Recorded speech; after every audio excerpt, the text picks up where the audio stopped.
Yeah. What's good? Y'all tuned into another episode of the Link Up featuring Simone Stanley, Lord Brunson, and yours truly, Tone DeShields the second. We appreciate y'all for being here. Goes a long way. Y'all know what to do. Y'all know what your job is. Before y'all get too comfortable, before you take your shoes off, make sure you guys smash that like button. Make sure you guys are locked in. Go subscribe to all three channels. We are live. I repeat, we are live on three different channels. Lord Brunson's channel, Simone's channel, Chalk It Up Sports. Make sure y'all go lock in on that.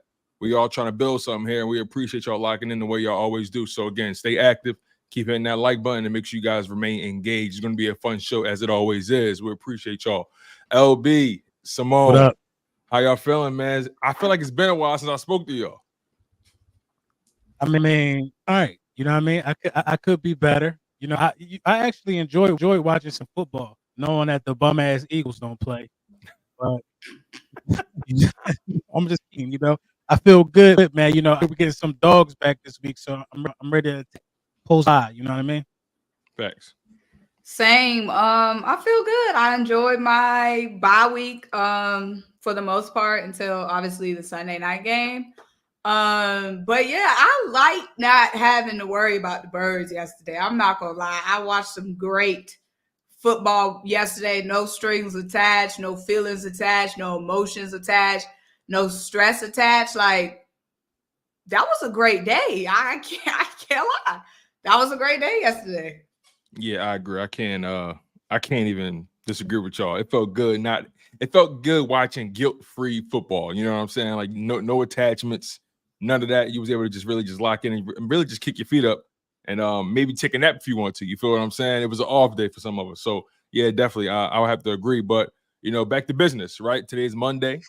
They got the Cleveland Browns coming up. But we talked about the bye week ever so briefly, right?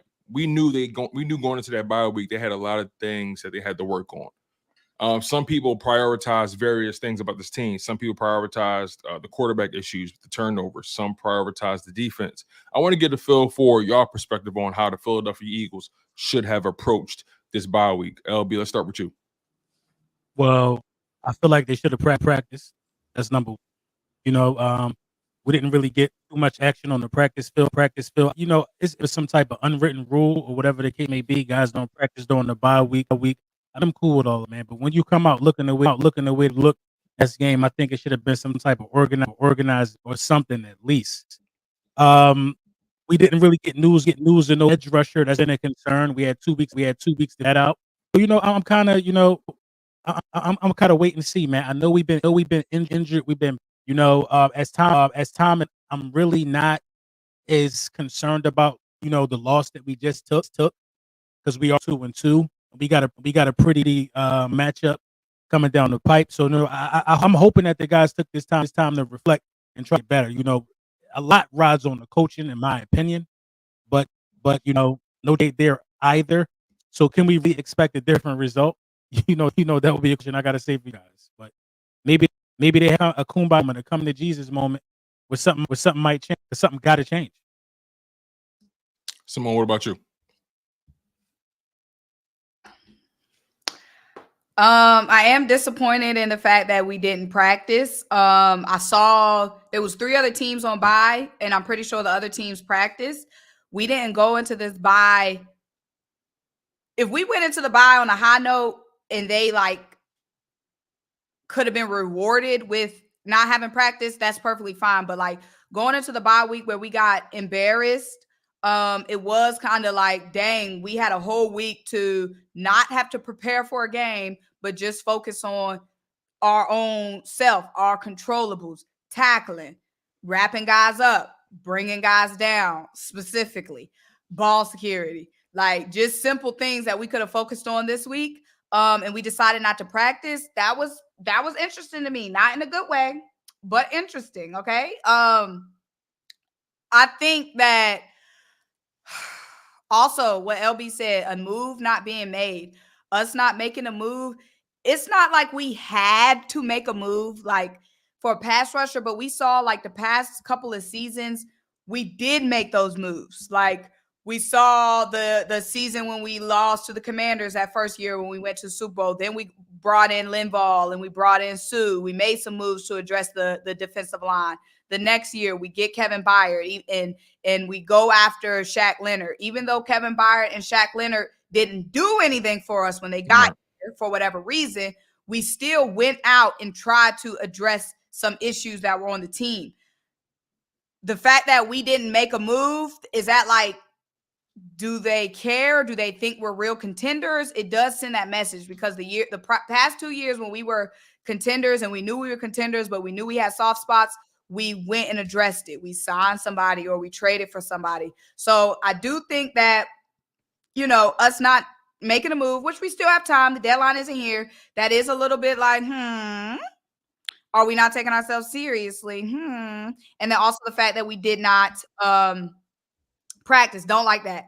But hey, you know what I'm saying? Maybe on the flip side, not practicing could have a good effect where they took their mind off of it. They're relaxing, rejuvenating, recalibrating. We'll just have to see when we hit the floor against the Browns. That's the part, right? You really have to shift your perspective. You got to ask yourself, how do you want to process this team not practicing? Right? Do you want to look at it from the perspective of them trying to unplug, get away from the game and just come back with a fresh perspective? Or do you want to look at it from the side of things like, well, y'all should be on the football field. Y'all have frankly been mediocre over the past 4 weeks. You guys have nothing to be excited about, nothing to reassure the fan base as of right now. They don't really have too many legs to stand on. So I can understand both sides of the argument, right? I can understand both sides of the argument. But for me, going into that bye, there were certain things that I felt like had to get taken care of because they were relatively simple to take care of. And I feel like the easiest thing to fix right now, it may not seem easy, but to me, I think the easiest thing to fix is the Jalen Hurts turnovers. I think the defense is going to be a work in progress throughout the season. And that's going to be something that's not going to just be fixed in 1 weekend or 2 weeks.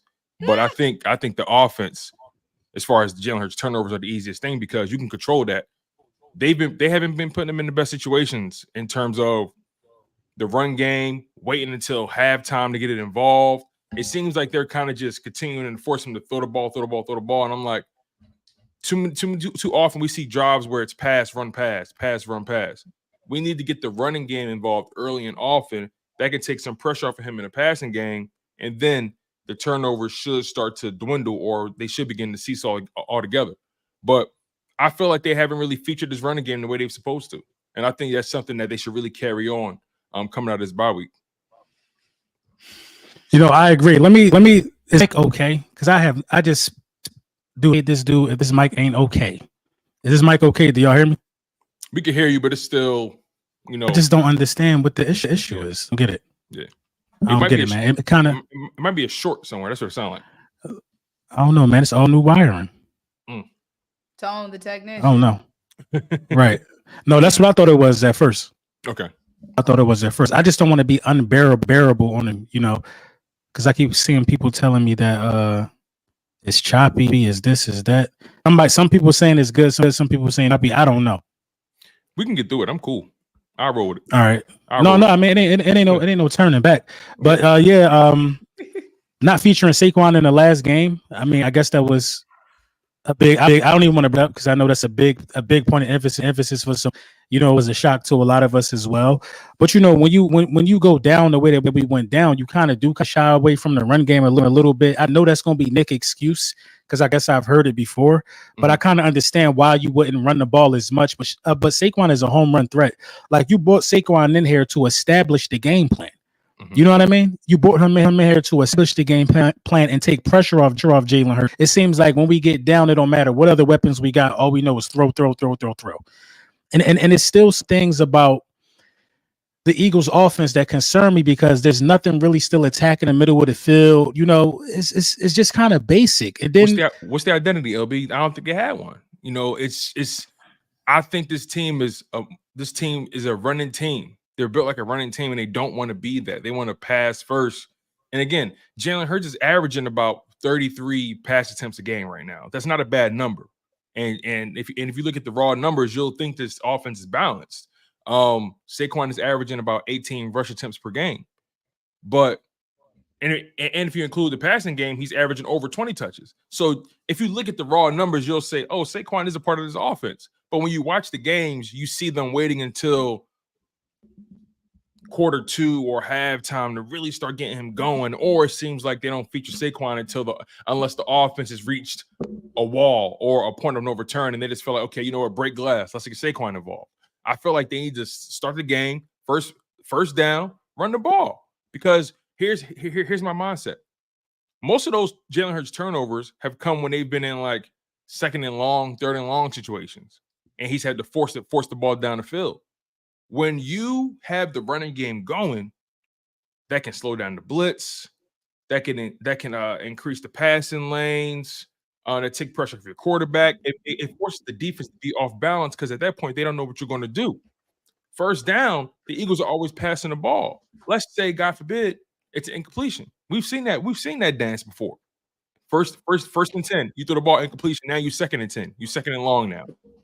Then let's say you decide to run. Then now it's a loss. Now you third and long. How often have we seen that before? And then we see Jalen Hurts try to force the ball down the field, put him in better situations, get him in more second and short, third and moderate situations, and then you'll have more control over the point of emphasis on offense. You'll have more control in terms of what you want to accomplish. When you're constantly second and long, third and long, teams know what you're going to do.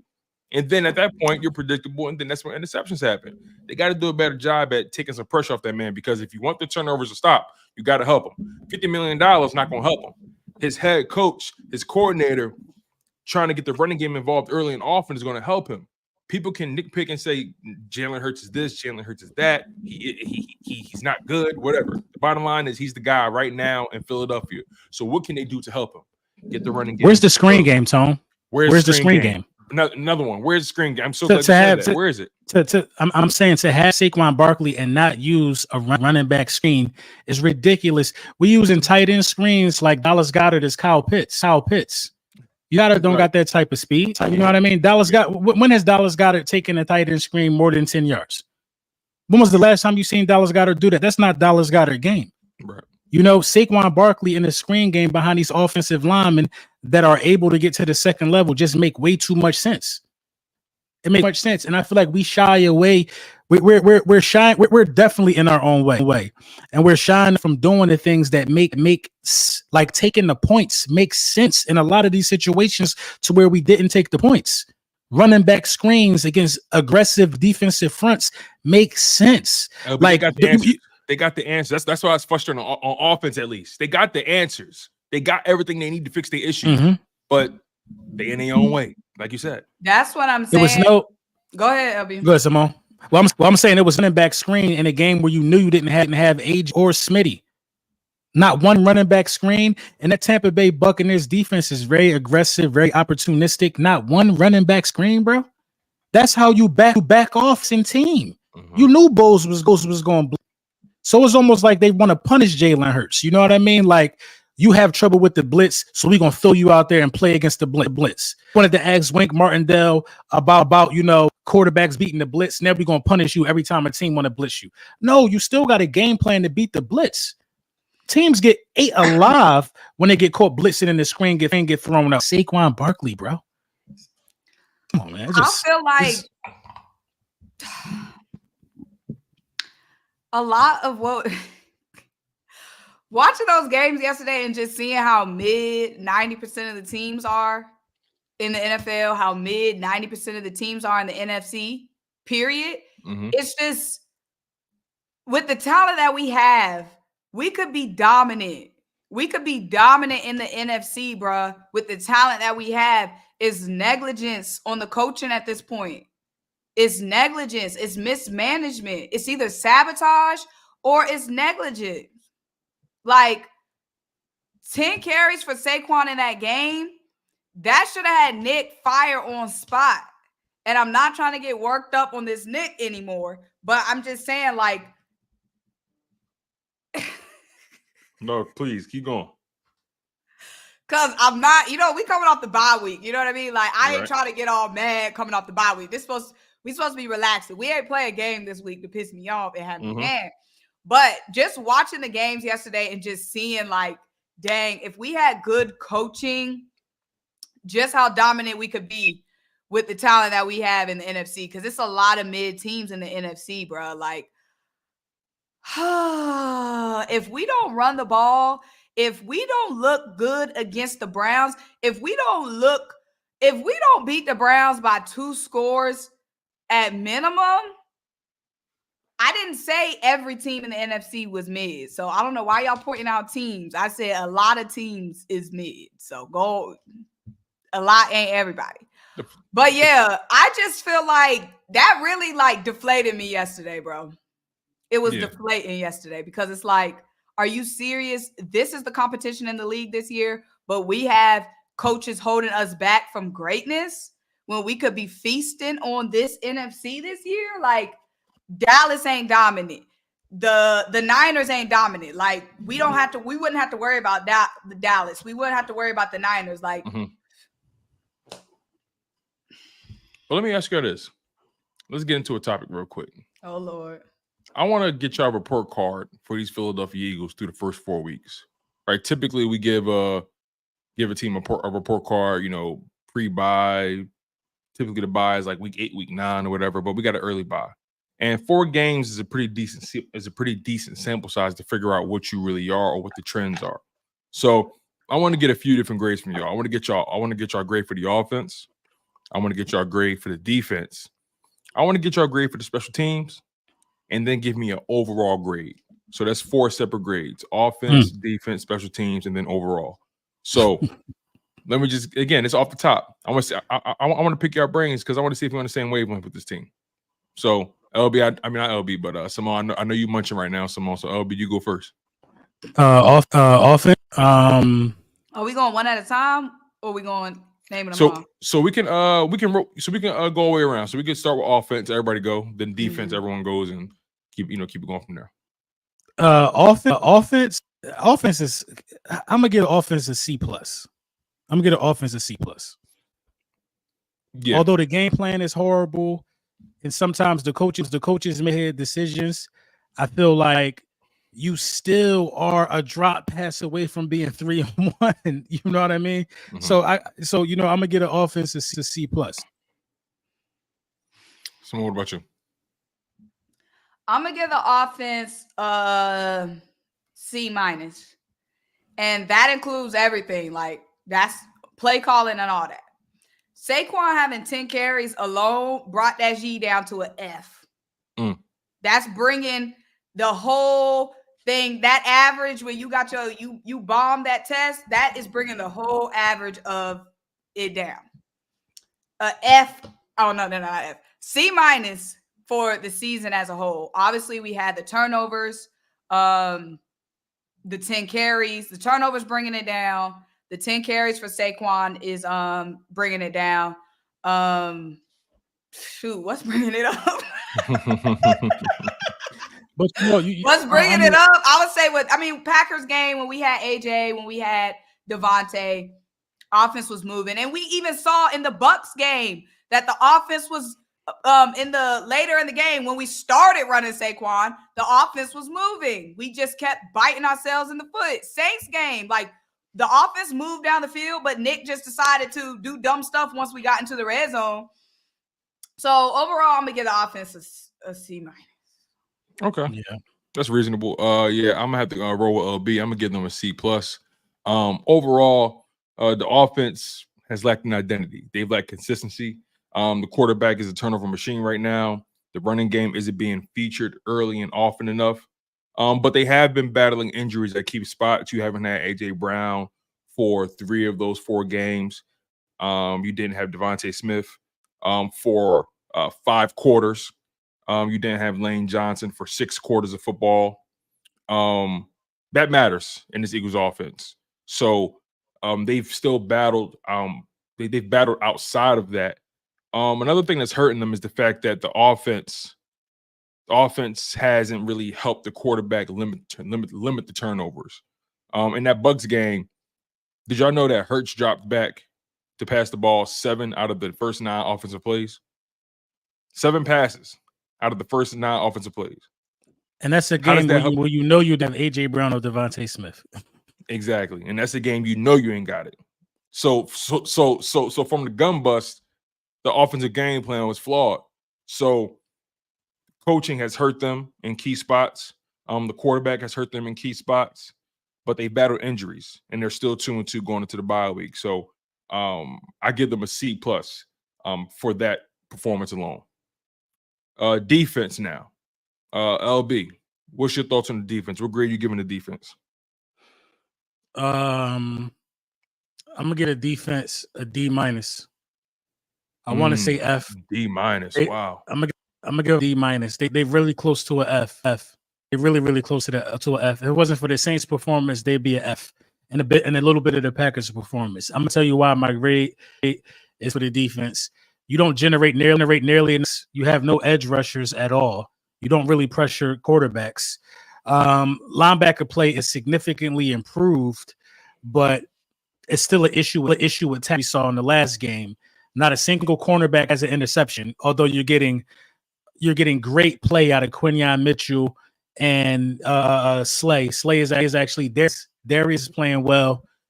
You know what I'm saying? Getting good play out of these guys. So it's a D for the obvious reasons, man. Give me another team in the NFL right now who really not sacking the quarterback from the edge spot, and no cornerbacks have it. You know what I mean? We like come on, we about to play the 5th game of the season and not a single cornerback got an interception. It just don't make no sense, man. People do what they want to us way too often. You know what I'm saying?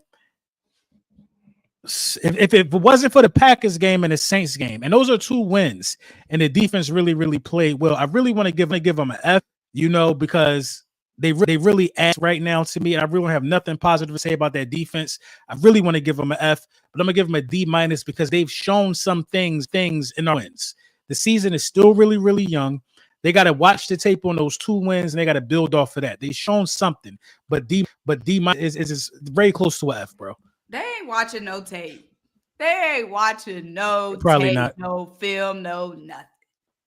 They just running out there. They probably not. Missing 18 tackles against the Buccaneers game. Credit. They ain't watching no film. They ain't watching no tape. They watching the game just like we are. Tweeting about Lamar just like we are. No, that's a fact. It's shit. So Simone, give him an F then. Shit. So Simone, what about you? What's your grade for the defense then?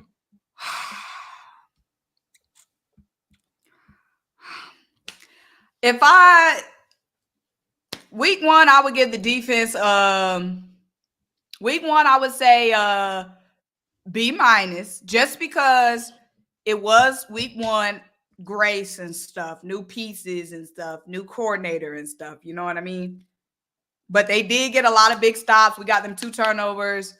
They held them to 3 points. Basically, got the ball already in field goal range. Are you going week by week? Yeah, no. But then I'm gonna average it all out. Got it. Week 1, they got a B minus for me, and that's just me being nice to them.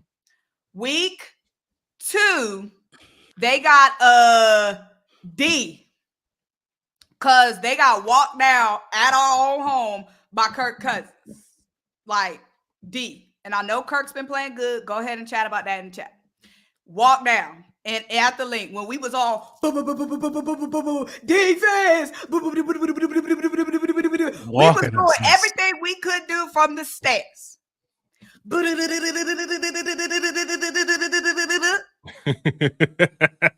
doing everything we could do. Loud as heck in there. I don't know if Kirk could hear nothing in that headset. And they got just walked down. So I'm gonna give them a D for that. So they got a B, D. What's that? C somewhere. Week 3. A. That's an A. Week 3 was an A. So that's bringing their average up a little bit. That A bring it up a little bit. They sitting at a C plus now. Then week 4. Week 4 was an F. So yeah, I'm at a D. They had a D.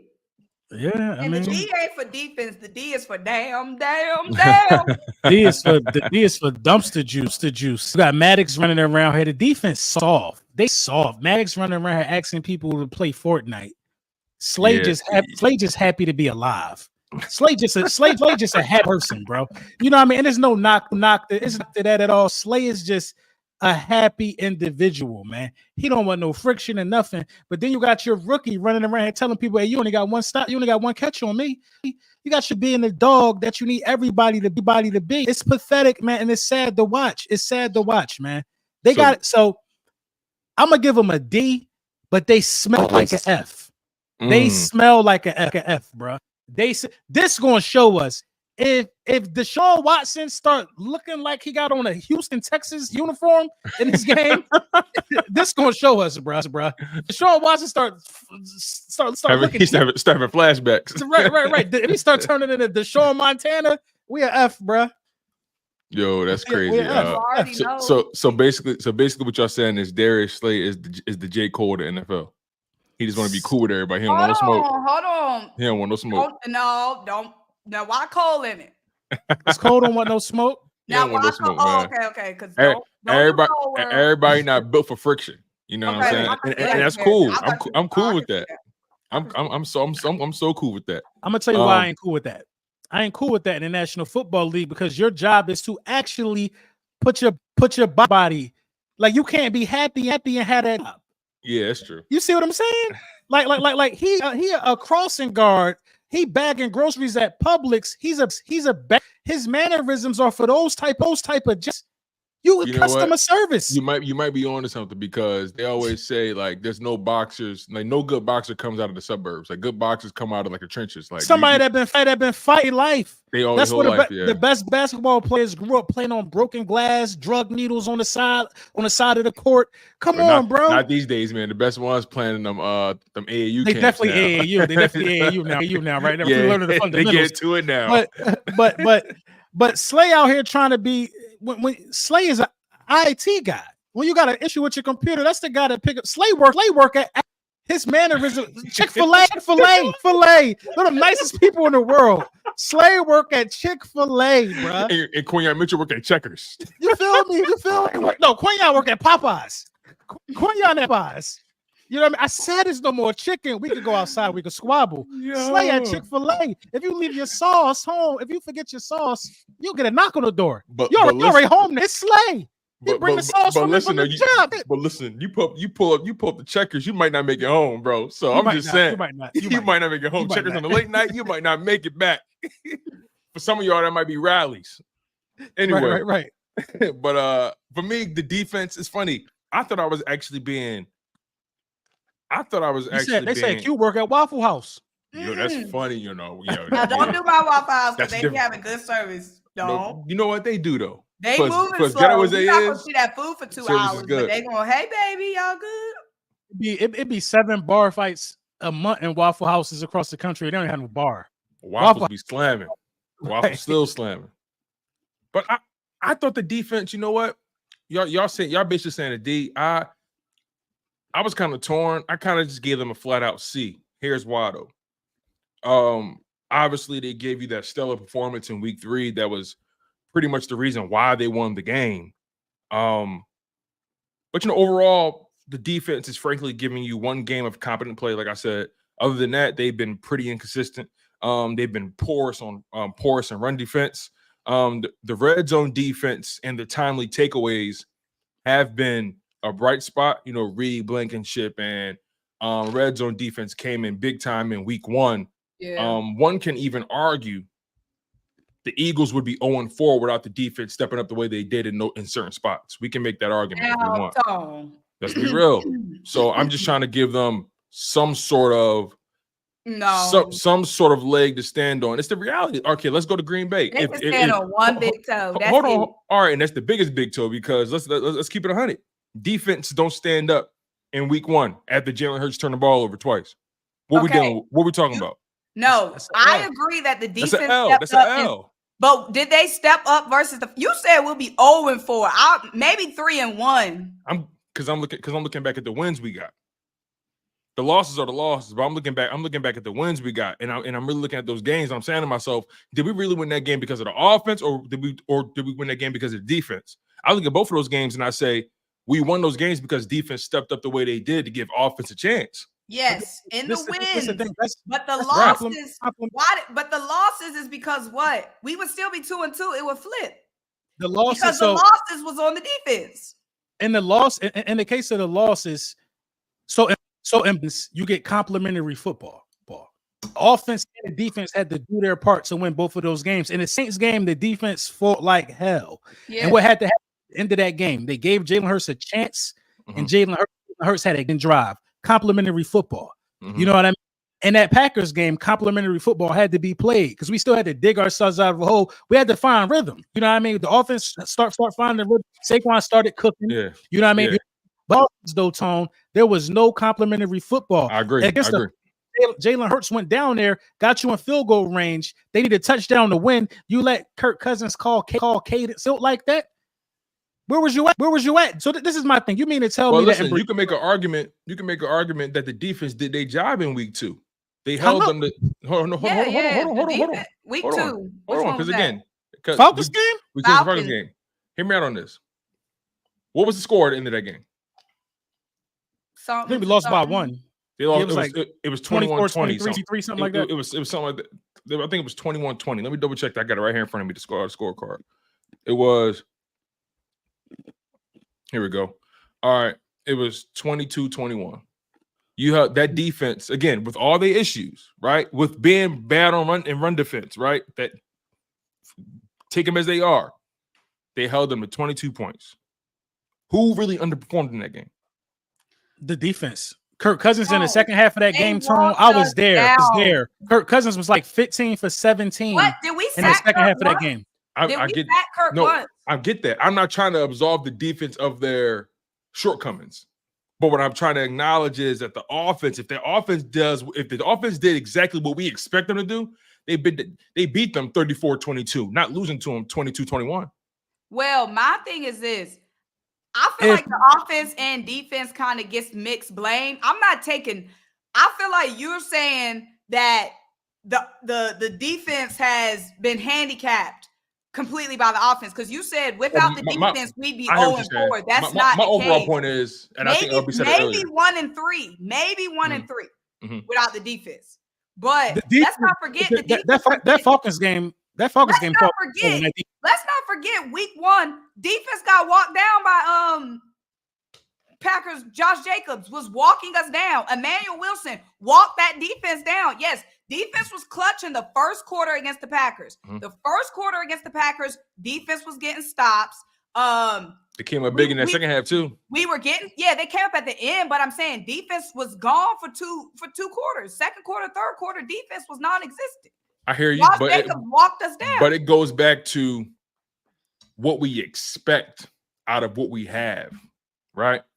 We knew this offense above all else. We shouldn't have to worry about them as much as we worry about the defense, correct? That's my mindset. I'm looking at it from the perspective of what we expect out of the defense. I would agree with this. Listen, I expected the offense. Excuse me. You're fine.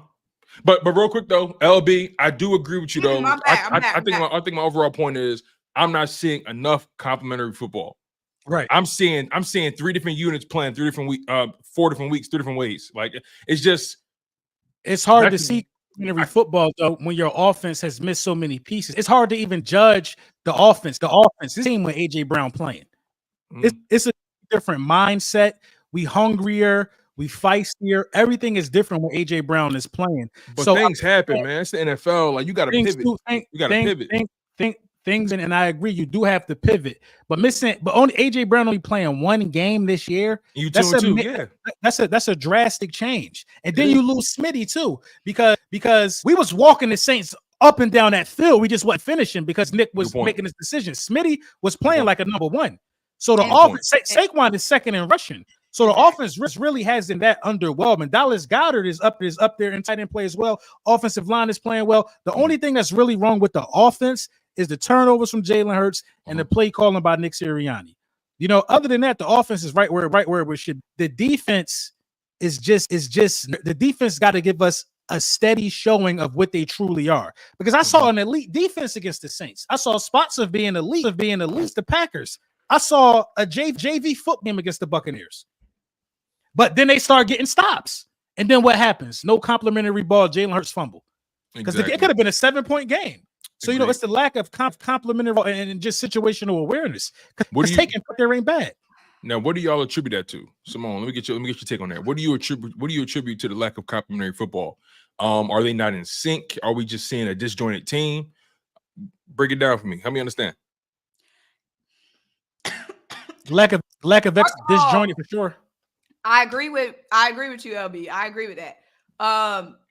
The defense has when we look at the final score and we look at stuff, it doesn't show what the offense did. In the Saints game, we moved down the field, but Nick didn't take the points. We moved down the field, then Nick didn't take the points. We were moving in that game, but it was mismanagement by the coaching. So the offense showed it can be a well-oiled machine even without A.J. Brown and even without Devontae Smith. And yes, the defense has shown bright spots here and there, but just overall, the defense has been so inconsistent. But I agree 1,000%. The issues with the offense has been play calling and the turnovers. But I do want to say this.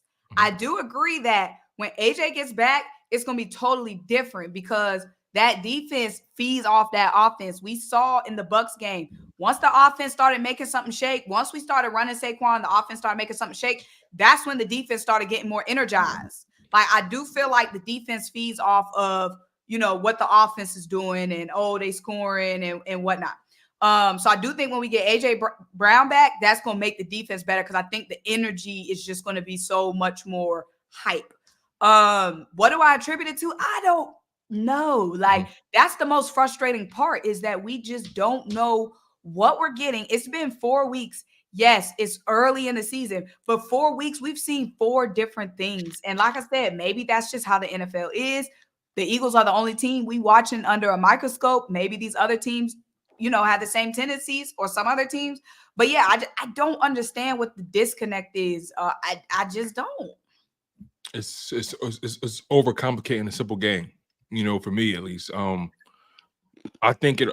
I can't help but feel like if they lean more into the running game, a lot of these issues on offense don't even exist anymore. You got to do a better job at featuring the guy that you paying this money to. And again, look, I hate even bringing up the money because everybody getting paid market value. Jalen Hurts getting paid market value. A.J. Brown, Devontae Smith, they're getting paid market value. Dallas Goedert, Saquon, they're getting paid market value. The offensive line's getting paid market value. So I hate when people try to say, "Oh, you're paying that quarterback $50 million. He should be able to pass the ball 40 times a game." It's like, well, look, at the end of the day, you're paying him because you trust him in his role. You trust him to do the job you need him to do. But you got to do a better job at putting him in situations so he can do that job properly. And in Jalen Hurts' case, if you need to dial back some of the design runs, or if you got to dial back some of these passing plays on first down, do that. Help the brother, right? Help him. And the run defense is not just going to help quarterbacks. It's going to help the defense. Getting back to our point about the defense, complementary football. That run, if your running game is going, it's the ultimate elixir. It's the ultimate potion. It can heal so many different things for you. It can get your quarterback settled into a football game. It can slow down the blitz. It can increase the passing windows. It'll force the defense to be off balance.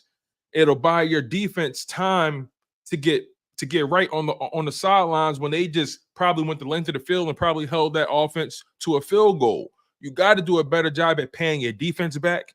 You got to do a better job at putting your quarterback in positions to win. And I'm telling you, the running game could probably heal a lot of the issues right now. You got a young defense that's still trying to figure it out. You don't want them on the field for extended drives. You just don't want that. You want to do your best to pay them back when they do get a stop. And that's even if it's a field goal, you got to do a better job. And they're going NFL on Nick Sirianni and Kellen Moore making better in-game decisions. I agree. The running game will fix a lot of issues the Philadelphia Eagles have, but I think looking like a lost cause this year. I'm not gonna lie, because if you cannot create any blitzes or if you cannot get pressure with just 4 in the National Football League, it's gonna be hard. It's gonna be hard for you to. We have 0 edge rushers, man. 0 rushers, and the fact that we have no edge rushers is making our back end look. Our back end is damn near elite, bro. Slay and Quinion are one of the better duos in the national football, but what they don't have is a pass rush. is a pass rush that'll make quarterbacks rush through so they can capitalize off it, get their hands on the ball, and get some takeaways. If you can't pressure the quarterback, your defense is always going to always. You know what I mean? This the NFL, man. This the big boy game, man. If you don't put pressure on Bo Nix, you're gonna get cooked. You know what I'm saying?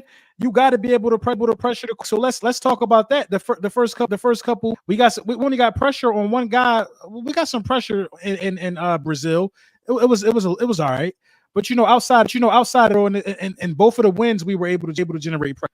Baker Mayfield wasn't touched. We have no answer for the quick game, and we play this zone coverage that makes guys have to rely on their football instincts, and we don't really remember sometimes. We don't gang tackle. We don't tackle and wrap up. We diving at people's ankles. We like little chihuahuas just nibbling at people's ankles, man. It's embarrassing for real. And something got to shake with this defense too. So running the ball, fixing some issues, but getting some toughness defense, man. I don't know who got to step up, but it can't be nobody on the front. Somebody in the linebacker room got to step up.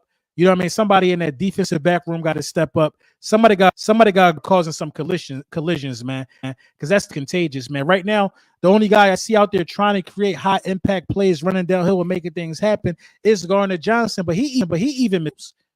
You know what I mean? So you got to start giggling, man. You got to do something, man. You got to do something. So real quick, just to confirm on defense, y'all both give them D minuses, right? Or basically D's for grades. It's a D for me, yeah. Okay, and the special teams, real quick. What's your grade for special teams? I gave them a B plus. I think special teams have been pretty solid, except for that Buccaneers game. And even then, they had a moment where they kind of redeemed themselves. So I was giving them a B plus on special teams. Yeah, I'm not mad at that. They've been they've been consistently good. Haven't been able to maximize, of course, because of Nick. But yeah, I'll give them a B. What about you, OB? I'm trying to think long or hard before I answer this because they asked to me too. They really only had one bad game. See, I'll give them a C. I mean, you did block a field goal. You know what I mean? I'll give them a C, but I gotta give him a D, man. Because what is Isaiah Rodgers talking that he don't know the rules? So who supposed to teach him the rules? Ain't that a special teams coach? Give them a D. That's a crazy statement for him to say too. Like that was crazy. Wild. It's crazy, and just off that statement alone, I got to give him a D. Did somebody return a kick that flip field position for us? Not that I remember. What have they really done? They blocked the extra point. That was an extra point. It wasn't even a field goal. Yeah, they blocked the extra point. You know what I'm saying? All right, cool. I guess that's Isaiah now. But what have they done? Nobody's flipping field position. They running into players. They almost hurt Cooper DeJean, who appears right now. Listen, man, I gotta give them a D. What they do? They ain't not even a C though. No, they didn't flip field position for us not one time this year, or they ain't run no kickback. What they do? We did have like one good return, at least one. In the Packers game, maybe. I'm trying to think. Maybe I just look at it from the perspective of they haven't really hurt you. They've been steady. I mean, they didn't break a game wide open, but special teams overall, your job is to not hurt the team. Your job is to keep it simple, keep it cute. You know what I'm saying? You ain't got to go out there. I mean, whatever you get out of it is a plus, but your job is to catch that ball, secure it, and get some kind of good field position for the for the other side of the ball. So I think they've been all right. They got an important role. They got an important role on special teams. The punter is the pin guys deep when he kicking the ball. You know what I'm saying? The returner job is to try to flip field position, knowing when to catch the ball and stuff like that. They running it. I'll give them a C. I guess. I ain't mad at you. I guess. So knowing what we know, what is the overall grade we giving these Philadelphia Eagles through the first 4 weeks? What's your overall grade? So think about what y'all said, right? You don't want to contradict yourself. So think about what y'all said already. For me, like I said, offense C plus, defense C, special teams B plus. Overall, I give this team a C plus. Borderline just C. So for me, that's mediocre. They've been very middle of the pack. They're 2-2. They're fortunate to be 2-2. They're fortunate to have the 2 wins they have. And it's unfortunate the way they've gotten those 2 losses, but they could very well have been 3-1. They could easily be 1-3. However you want to look at it is the way you want to look at it. But I think overall, I give this team a C plus grade. Jalen Hurts got to stop holding the team back. Nick Sirianni got to stop holding the team back. The defensive line got to stop holding the team back. You just got too many people underperforming. And 2-2 again. They're fortunate, and their season can very well get back on track if they just quell some of these issues and take it week by week. I'm giving them as a unit, as a team, coaching staff combined, all of that. Overall, just or everything encapsulating it overall. I'm gonna give them a D-.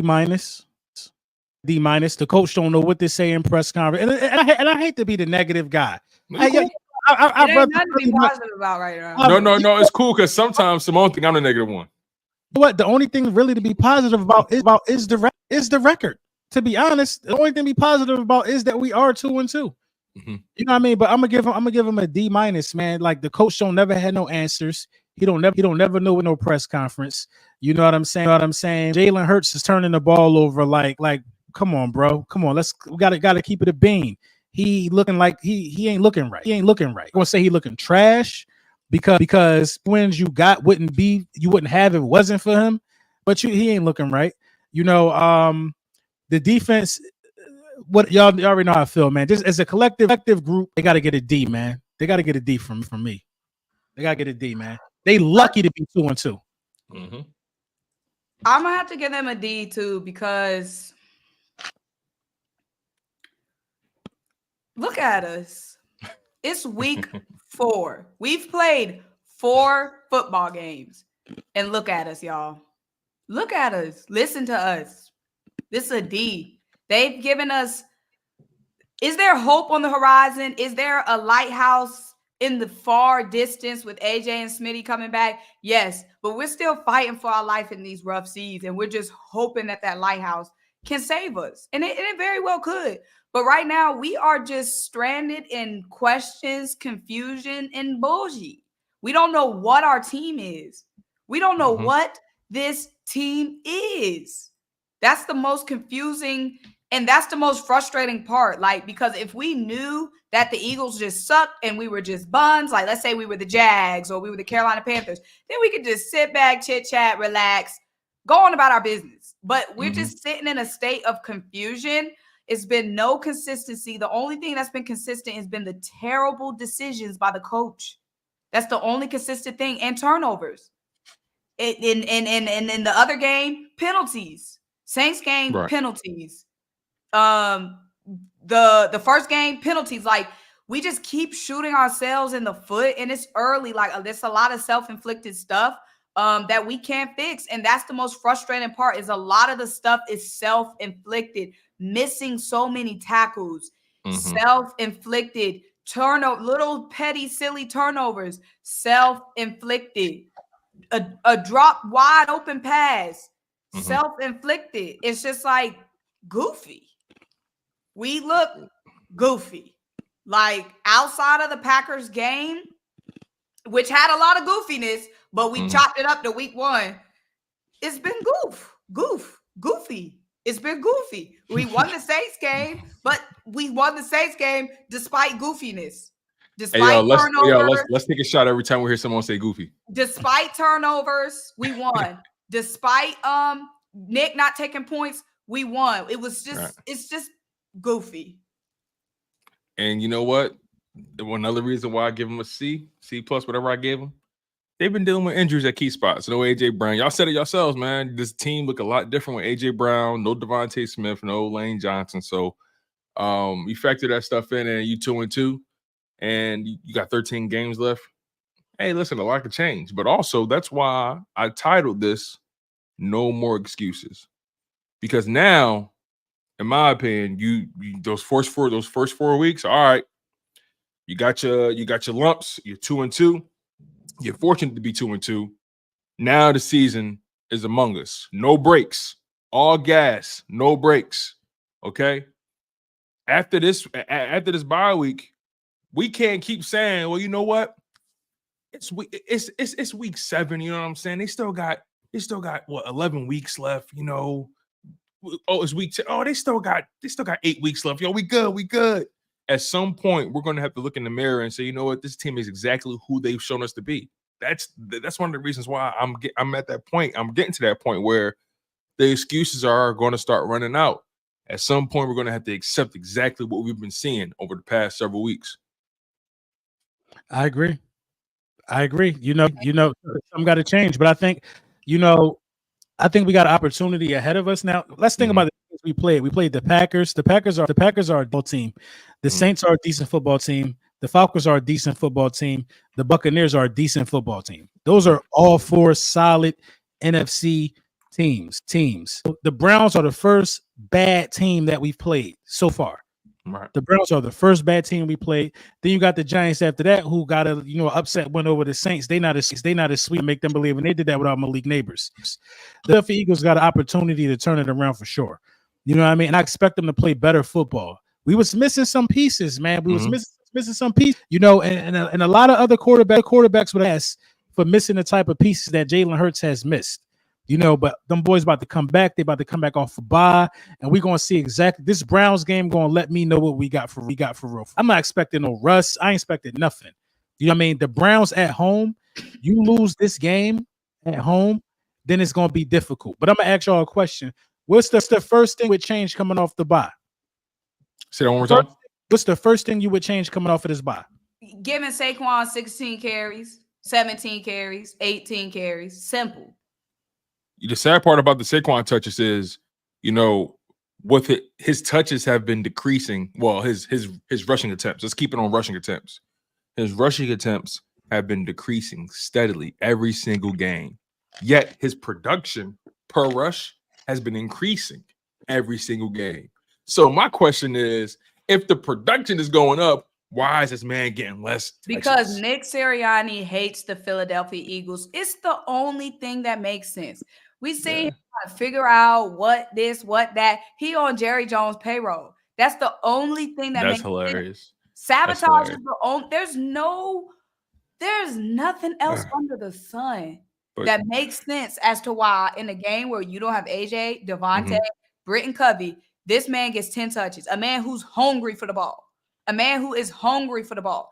That's the only thing that makes sense. Nick is an op, bro. There's nothing else makes sense. I cannot believe that he is that incompetent. I just can't believe he's that incompetent. It's no way. It's no way, bro. Saquon Barkley literally ran the Giants to the playoffs. Literally, single-handedly, two-leggedly, ran the Giants to the playoffs. Ran Daniel Jones to the playoffs. We get this man all of a sudden, he not getting the ball. What? The first thing I would do is I would bench Avonte Maddox. You got to make a statement. And Avonte Maddox looks like the perfect sacrificial lamb to me. You got to make it and let people know that your job ain't secure. I would bench the hell out of Avonte Maddox. Like rookie. I would bench Devontae Maddox and I would play Cooper DeJean. That would be the first thing I would. The second thing I would probably do is I don't know if Huff is already benched. I don't know what the situation is with Bryce Huff, but I wouldn't even dress his ass for a week. I didn't even dress him for a week. What good is it to have him there? I wouldn't even dress him for a week. You got to go out there and let these people know that you're not happy with the play. We still like why should Maddox even be on the field after missed tackle the way he missed it against Chris Godwin? Yeah, that was rough. Why should he even be on the field against the Browns? I'm sorry, man. I'm sorry. I wouldn't play him, bro. I would bench him. I wouldn't play him, man. I wouldn't play him. And I'll get back to doing like shit. We got to 2 a days. We got to practice more. We got to practice harder. But I know that ain't gonna happen. Exactly. I feel you on that. Real quick though, another perspective that got to be appreciated is the fact that, or got to be taken into account, is that look, the Eagles, although we talk about the Browns and how they've been struggling, right? We clearly have been, we've said at length, the Eagles struggles. I say that to say, don't expect, and I ain't saying this what y'all doing, but overall, don't expect the Browns to just come in and just lay down. They view this as a get right game too. You know what I'm saying? Like, even though they're on the road and they've been struggling, they know they got to get right. Simple as that. So the Eagles can't go into this game thinking, this is a gimme. Nah, the Browns, that defense, they're still talented. They still have games where they hold teams to less than 20 points on their schedule. So this is gonna be a tough game. I don't care what nobody says. This is gonna be a tough game. But so far the Browns are 0-2 against the NFC East. They got smoked by the Commanders and they got smoked by the Cowboys in Week 1. So hopefully the Philadelphia Eagles can keep that trend going. Let me ask y'all a final question before we get to the super chats. Who do y'all need to see the most improvement out of coming out of the bye week? You can go offense, you can go defense, and then you can probably throw in a bonus person. So that'd be 3 people. Who do you need to see the most improvement out of coming out of the bye week? Are we picking one overall or one from each category? One from offense, one from defense, and then you got a bonus. I want to see it from Jalen Hurts. I want to see the most off. I want to see, you know what I mean, improvement from a player on the offense. I want to see it from Jalen Hurts. I want Jalen Hurts to stop turning over the day. I want Jalen Hurts to be the player that I know that he could be. You know what I'm saying? You got to lead by example, bro. I ain't making no excuses for Jalen Hurts turnovers. I don't care, man. I don't care how nobody feel. I'm saying I'm a Jalen Hurts fan. Jalen Hurts is he's the quarterback of my team, but he got to tighten up. I need to see the most improvement out of Jalen Hurts because what that does, get everybody off our back. I mean, that get everybody off our back. Mm-hmm. You can't run around here getting cooked and your quarterback turning over the ball. I mean, if Jalen Hurts wasn't playing the way that he's in, or if he wasn't turning over the ball the way he's been turning over the ball, you know what I mean? People wouldn't have so many reservations about us. Mm-hmm. So I'm gonna go with Jalen Hurts on the offensive side of the ball. On the defensive ball, one person it's right. Hard to pick one person for real. Or you get you get one person on defense, then you get a bonus. You could pick Sweat. You go with Sweat. I'm gonna go with Sweat. Okay. I'm gonna go with Josh Sweat because Josh Sweat, I think he did get a sack on Baker last week. He did. But Josh Sweat is a guy who had double digit sacks. Josh Sweat has been here before. You know what I mean? It's supposed to be. He's one of them ones now.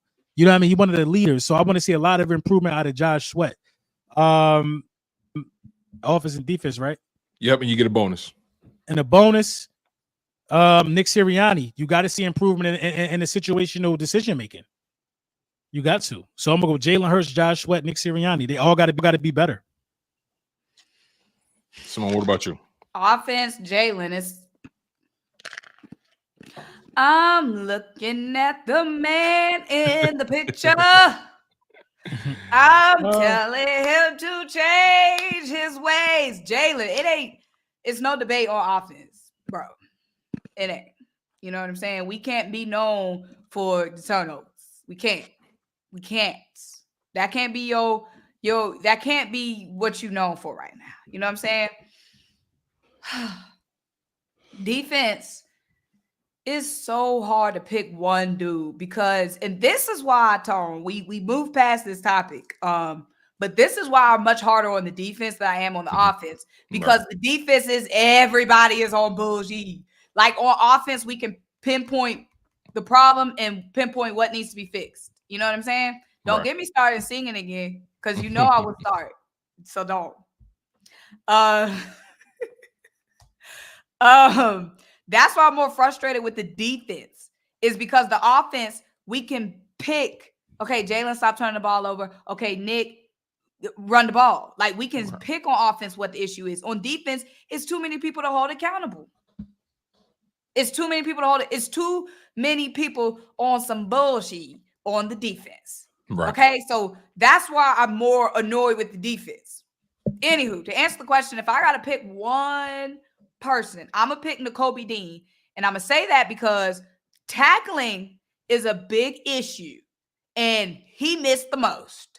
So that's why I'm plucking him out. And nobody was tackling, but you were not tackling the most, not tackling. So Nakobe Dean is who I'm picking out. Okay? And your bonus. And my bonus,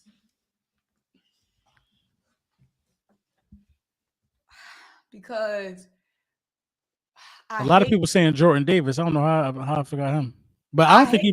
I don't think he doing too bad. I hate to beat a dead horse, and I'm tired of saying this. I'm tired that I have to keep saying this. Y'all saying Bryce Huff and y'all saying Maddox, those are lost causes. Those are lost causes. I'm not bringing up Bryce Huff and I'm not bringing up Maddox. You know, when you teach in a class and you got kids that you know is just going to be left behind. You know those kids are just, there's no hope for the kid. He's still reading on the second grade level, and this is his senior year of high school. It's no hope for him. You got to focus on the kids who have potential. It ain't nothing we can do about Bryce or Avonte, so I ain't even putting them on this list. They ain't even worthy of me commenting on. Now, my bonus is Nick. He has the easiest job. And I hate to act like I'm a coach or some G. I ain't never coached nothing. Y'all know that. But he has the easiest job. He has the second easiest job behind some other coaches that got a dynamic running back. Give Saquon the ball. Mm-hmm. It start there. Give Saquon the ball. You holding this team back, bro. Like, I never want to have to speak on this again. I'm sick of speaking on this topic with him. I'm sick of it. Like, it's negligence. It's negligence at this point. It's diabolical. It's rude as hell. It's rude. It's a slap in the face. Goodness. I don't want to ever have to speak on that again. Oh, well, buckle up. It's bogus as hell. I'll tell you that.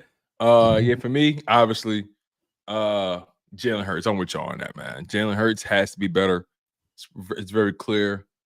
You can't just you can't turn the ball over the way he's been turning the ball over. He looks lost sometimes with some of them turnovers. So, and it's fixable. It's fixable. They gotta help him.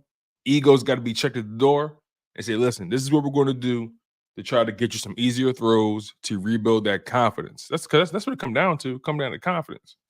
So yeah, I got Jalen Hurts on offense. Defensively, it's funny y'all said Bryce Huff is a lost cause, but good thing I got an alternative. I'm gonna throw CJ GJ on defense. I think CJ, he hasn't been their worst defensive player by far, but I feel like CJ can stand to improve on the back end. I think he's given up 3 touchdowns or 4 touchdowns over the course of 4 weeks or something like that. So he has to be better. And when he's playing better, everybody else is going to start playing better around him. So I'll go CJ GJ on defense. And then my bonus is going to be Jordan Davis. Jordan Davis is a player who hasn't been the worst defensive player, but because the run defense has been so porous and so inconsistent, I'm going to roll with Jordan Davis because I think he's at the forefront of your run defense when it's playing well, and he should be at the forefront of it when they're not playing well. So I'm rolling with Jordan Davis as my bonus. So that's Jalen Hurts, CJ GJ, and Jordan Davis. So yeah, let's get to these super chat, y'all. We appreciate y'all for donating to the channel. We appreciate y'all for locking in and being patient. You know, let's get to y'all opinions now. We did a lot of talking. Y'all paid y'all good hard-earned money, so let's get right to it. So, first person on the docket. Okay, P. Diddles Burner with the $1.99 super. He says, I believe everybody needs to be held accountable. I agree, brother. Yeah, I agree. Yeah. It's a lot of blame to share. I'll tell you that. A lot, man. A lot. Everybody get a turn. Mm-hmm. All right. J Love 47 with the $10 super. He says, LB, you got to be better, King. You're the most popular and biggest Eagles content creator on YouTube. With a $20. Why you drawing? Hey, what you talking about? This He said with a $20 2005 Logitech mic. This is Shure mic. Love you though, bro.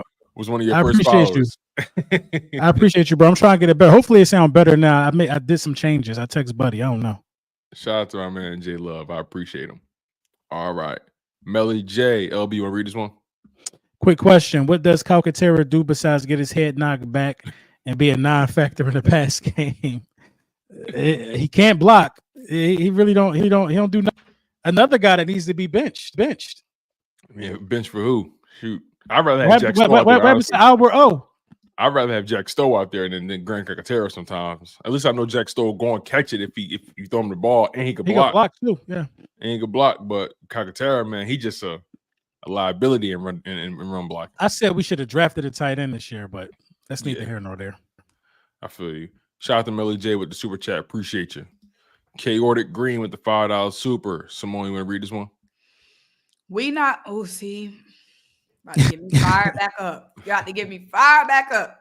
We're not running the ball. Not counting Saquon, Kenny, and Will. Not counting Saquon, Kenny and Will have 8 touches in 4 games. Kenny has all 4 of them, 5 rushes. All running backs need more touches. Agreed. Yeah. Agreed. Because I agree. if it's the point that Saquon to get worn down, you want him for the long haul, then get a ball to Kenny, who's on a contract year, or Will. What are we talking about? Exactly. They're overcomplicating a very simple equation. I feel you guys on that. All right. Thank you, K. Ordick, with your super chat, brother. All right. Aunt Perry with the $10 super. Thank you, my man. He says, man, I had to get away. And my Robert Glasper smells like Teen Spirit mood. Okay. Shout out to my man, Aunt Perry. Appreciate you, brother. Then he got a follow-up. He says, getting all the weapons back. Let's see. Yeah, man. Yeah, you get AJ back. see. You get Smitty back. You know, Lane coming back. So, yeah. Let me say this. Let me say this. I'm talking about No Child Left Behind. Listen to me. Saquon did post on his story. I don't know if y'all saw, but Saquon posted on his story. He was like, we back this week. We got a generational talent, a dude who's already paid, a dude who has nothing left to prove, and Saquon Barkley, who's not getting the ball, being disrespected, and he's still excited for this game week. Like, how many players is posting on their story, we back out next week? Like, that kind of excitement, it just makes it even harder for me to see this man not getting the touches he deserved. Like, come on, bro. Come on. It truly don't make no sense. And, I want to just, what else don't make no sense? How we didn't use doing back sets, knowing that Shipley here because he could catch. Gainwell came from Memphis. He could catch. What the hell is Kellen Moore and these guys talking about? You're moving along. They got to be more creative, man. There's uniqueness in this offense, but they're not taking advantage of it. They're just not. All right, thank you, Aunt Perry. Appreciate you. He back again with the $5 super. He says he's a takeaway CD and Cooks and Martin off his own line. Dak wins. No, I mean, of course. Hey man, he won last night with a lot of people missing. Yeah, he did. They beat the Steelers, right? I ain't giving him nothing. I ain't giving him nothing. You won a little game going up against Justin Fields. Ooh, cookie. You funny. Still sold out. He still had all them picks. Fumbles. They won despite of that. They won despite of him. Oh, that's my man Kevin Jefferson. Kevin Jefferson. It said the zone defense has been killing us for years, even when we won a Super Bowl. Yeah, that's true. It's true, man. You know what? Oh my God. Aunt Perry. Crazy. Thank you, Kevin. Aunt Perry back again. He says, you know why the Niners are 2-3? They don't have all their weapons. Yeah, I mean, it's a combination of things too, but is it like they gave away that Cardinals game though. They was tripping. They had them dead to rights and they blew that. But yeah. I understand what you're saying though. When you shorthanded, your mistakes are magnified. You know what I'm saying? So you got to do a better job when you shorthanded. You got to protect the ball. You got to shorten the game. You know what I mean? You got to get your running game involved. You feel me? Like you still got Landon Dickerson, Jordan Mailata, Cam Jurgens, and Mekhi Becton out there. I mean, your offensive line could do all right without Lane Johnson for a day. Just run the ball. But yeah, Aunt Perry, appreciate you, man. Thank you. Didn't a pick in that game? I think it was like a fumble or something. I think it was a turnover that ended that game. It was a turnover. Purdy did. Either Purdy threw a pick or it was a fumble. He threw a pick, I think. Yes, they ain't got nothing to do with nobody being missing. Ayuk was out there. Debo was out there running around. Ayuk went crazy. Yeah. Kittle was there. That other little running back that been going crazy was there. That ain't got nothing to do with him not having nobody. He threw a pick and sold, but they not burning the house down because it happened. Right. Cody's nuts. Thank you for the super chat. Facts LB on Maddox. Yeah, he got to go. Yeah, man. I'm over that experiment. I tried to give Maddox some love, but I'm past it. Warv with the $4.99 super chat. He says, which is better, having a successful identity or being successful while having a team specific game plan? It's like the same thing. I mean, I feel like regardless of who you play, you should regardless of who you play, like there should always be certain staples of your offense that don't change no matter who you play, right? But then you should always cater certain looks, certain certain situations for that opponent. You don't want to just be stuck in your ways. You know, you want to be able to adapt while still maintaining the core of who you are. So okay, I understand. I understand the question now. Yeah, it's not the same thing, but I agree with Tom. Which is better, having a successful identity or being successful while having a team specific game plan? I'll take the team specific game plan. That means everybody know what to expect from you week in and went out. If you're successful doing that, you know, you could be a different team every week as long as it's catered to the weaknesses of defense. But that takes discipline.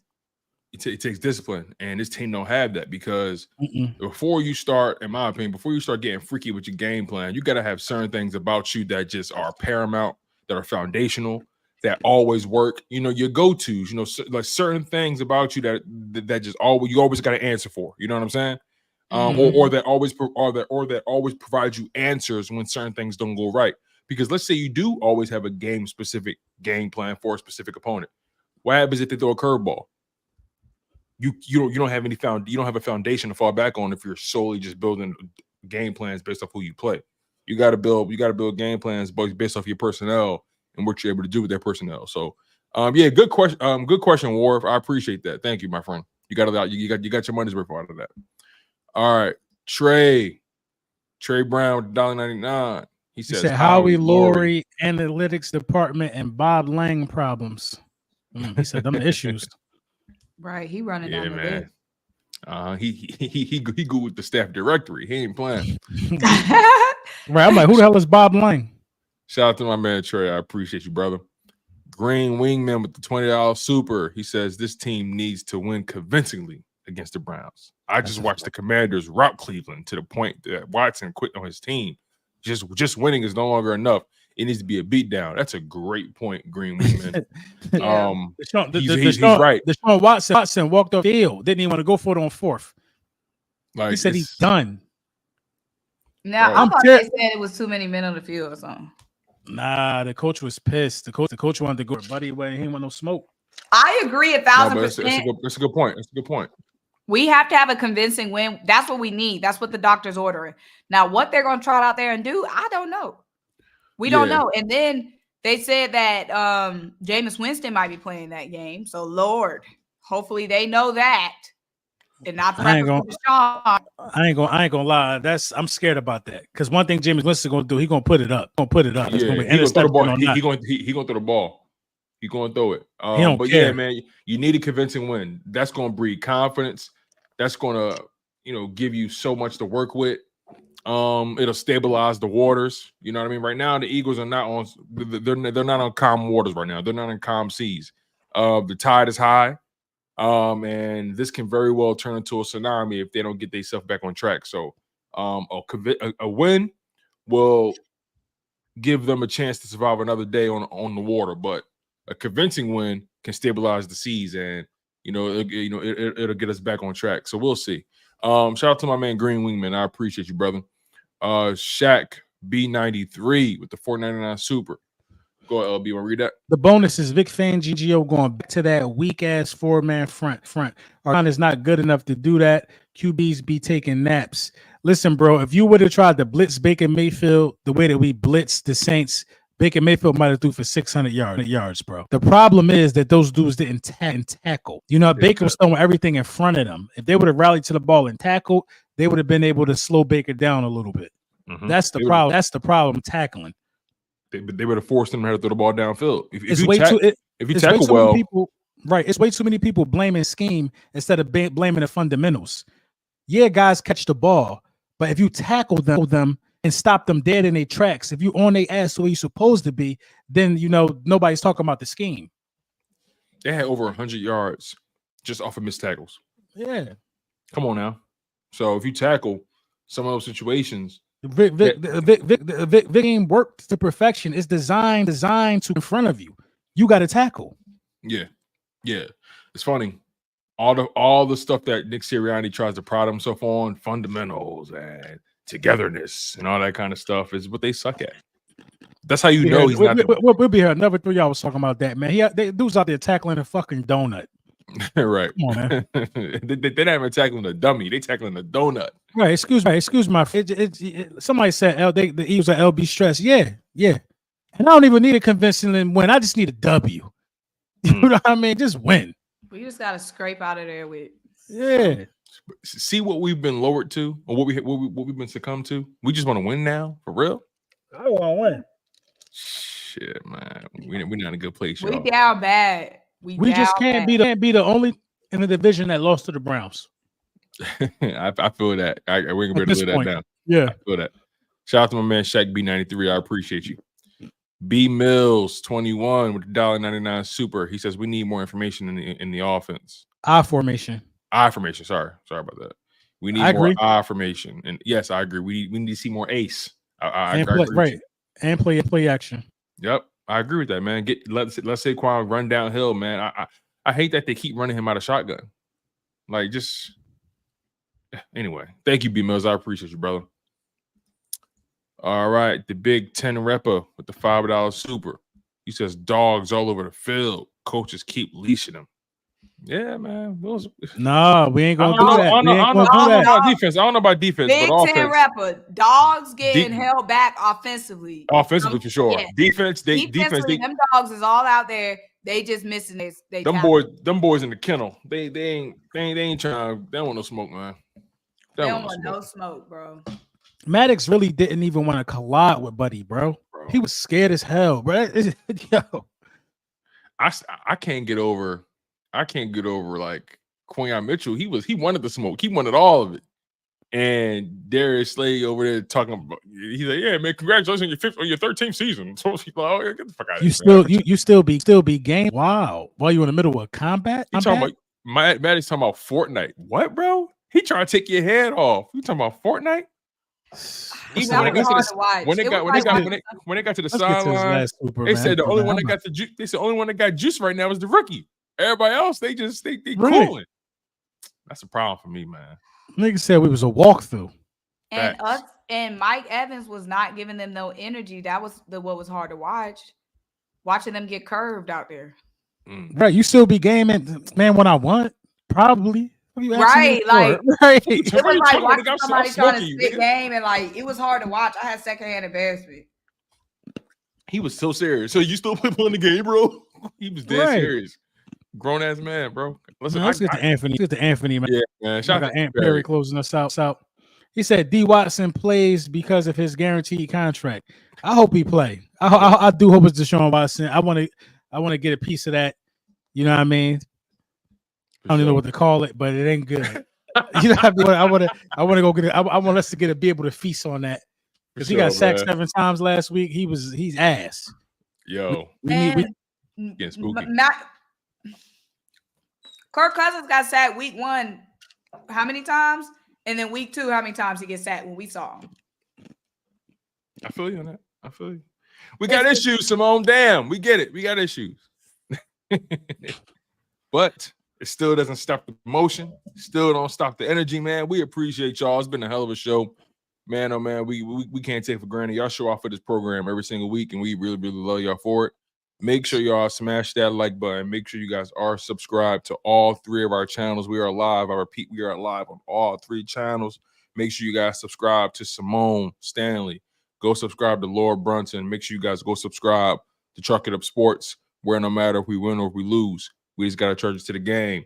Any final words before we get out of here, y'all? Go Birds. No.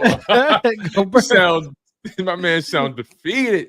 It's not even that. It's like I just need the game. It's a bye. It's a bye. I need to see him again. That's all. I need to see him again. I might be there. I'm debating. Oh man, Simone, don't go because we lost the last one we was at. It ain't because of us. Right. Because of defense. I was doing my job. Right. Defense. I did my job at the game. Well, we're gonna need some more of that pride, because right now it's in short supply. But we'll see, man. Hopefully they got time during that bye week to get their mind right. And we're gonna have plenty to talk about regardless, man. Y'all know we show up regardless. Rain, sleet, or snow, we train to go. So make sure y'all lock in on the content, lock in on everybody's channel. Make sure you guys are subscribed, smash that like button. You guys have been tuned into the Link Up featuring Simone Stanley, Lord Brunson, and yours truly, Tony Shows II. and we'll catch y'all next time. We out of here.